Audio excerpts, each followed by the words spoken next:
I would give this one a Hell's Bells, in my opinion, because of the Exorcism blank of movies, of the dozen or so that there are of in this genre. Few, yeah. This one is the standout in those, right?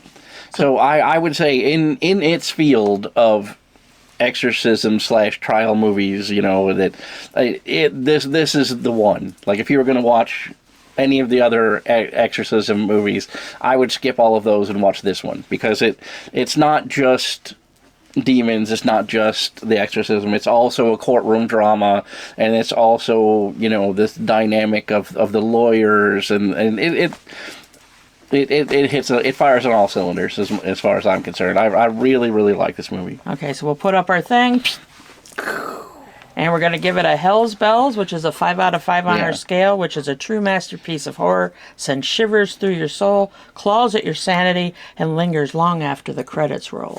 Yep. Yeah. We haven't given anything a Hell's Bells in a long time. Yeah. And I kind of feel like some of the movies we've been watching are stinkers. And I was really surprised by this one, because it had the ability to be a stinker. Like, because this formula we've seen multiple times before, and seen multiple times after. Like this, and we'll see it in the future. Yeah, and it's a, what do they call that? It's a trope. It's a trope of this genre, is this exact story, because this was really popular when it happened, because it was right after The Exorcist.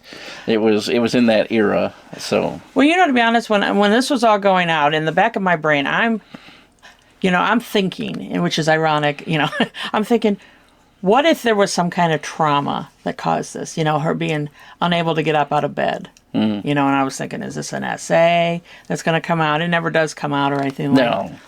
But they don't ever go that way. That was one of my first thoughts. I'm like, well, maybe there was some kind of trauma, because she went away, left her family, went to college. Right, and that's when it started. And she started having a complete psychotic breakdown.